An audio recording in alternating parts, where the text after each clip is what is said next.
Alhamdulillah, banyak di antara kita kaum muslimin yang ketika dalam beribadah merujuk kepada contoh yang dicontohkan oleh Rasulullah, mengamalkan perintah yang sesuai dengan apa yang diajarkan oleh Rasulullah.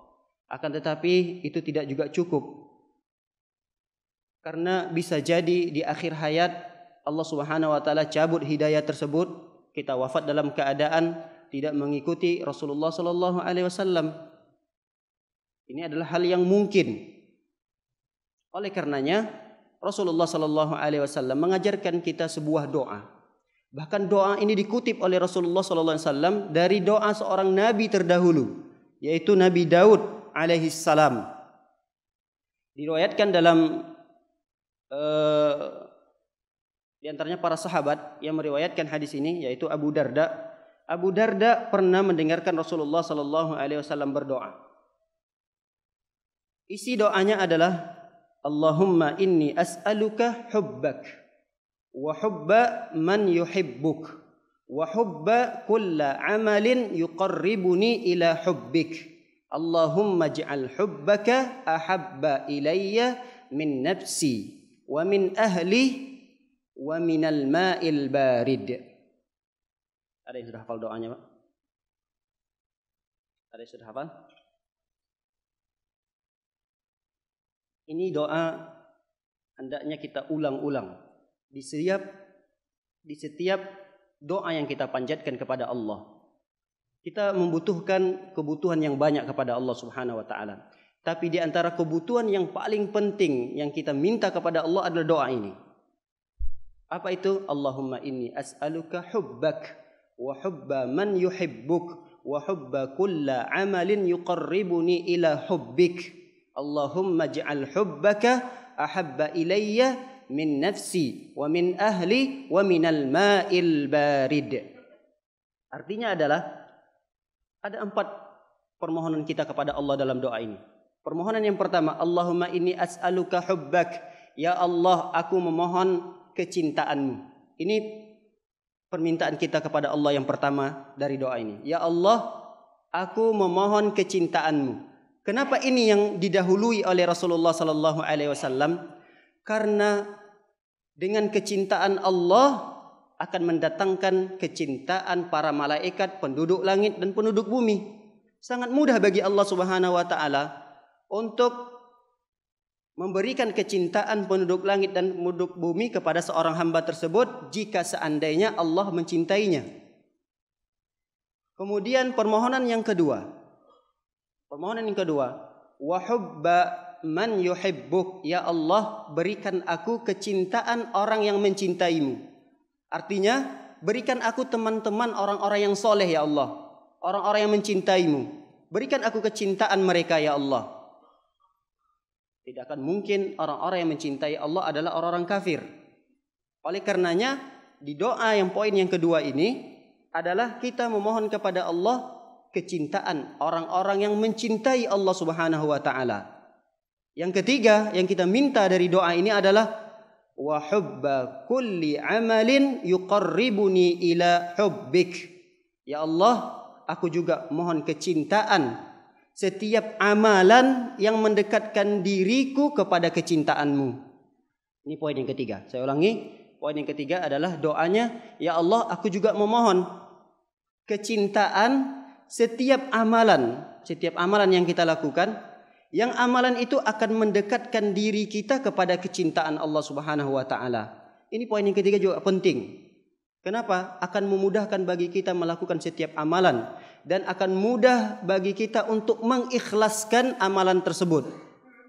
Karena tidak akan mungkin ada orang yang terpaksa melakukan sebuah amalan kalau amalan itu sudah menjadi kecintaan dan sesuatu yang sudah dia ridhoi.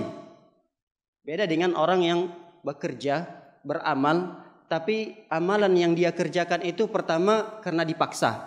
Yang kedua, dia tidak menyukai amalan tersebut. Yang ketiga, mungkin bukan bidangnya. Nah, kita minta kepada Allah Subhanahu wa taala, ya Allah, berikan aku kecintaan kepada setiap amalan yang mendekatkan diriku dengan amalan tersebut bisa mendekatkan diriku kepada cintamu ya Allah.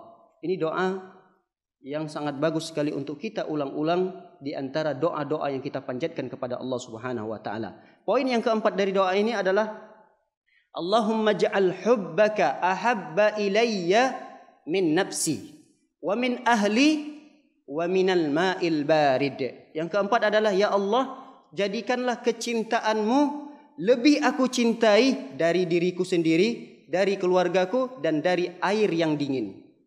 Subhanallah, ini sangat mengandung makna yang sangat besar sekali. Ya Allah, jadikanlah kecintaanmu lebih besar, lebih aku cintai daripada kecintaanku terhadap diriku sendiri, dan terhadap keluargaku, dan terhadap air yang dingin. Siapa di antara kita yang tidak mencintai keluarganya? Siapa di antara kita yang tidak mencintai dirinya sendiri? Pasti semua kita yang hadir mencintai diri kita sendiri, mencintai keluarga kita, bahkan mencintai air yang dingin. Apa yang maksud dengan air dingin? Air dingin itu jangan bayangkan air yang sekarang kita minum. Kata para ulama, air yang dingin yang kita cintai adalah di saat air itu segar sekali dan di saat kondisi kita sedang kehausan. Bisa kita bayangkan? Kalau di Indonesia mungkin sulit untuk membayangkannya. Tapi kalau di Arab, ini mudah bagi mereka untuk membayangkan air yang segar di kondisi yang sangat membutuhkan air tersebut. Kalau kita mungkin di Indonesia membayangkan seperti ini. Kita pulang kampung, mudik.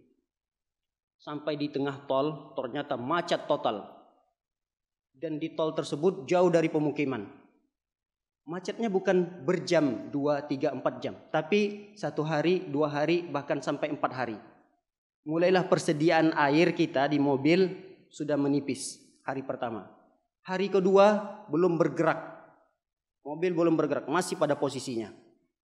Kita dengan keluarga sudah kehausan.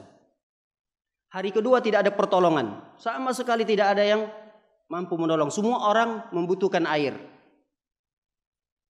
Mulailah hari ketiga kita sudah kehausan. Mata sudah merabun.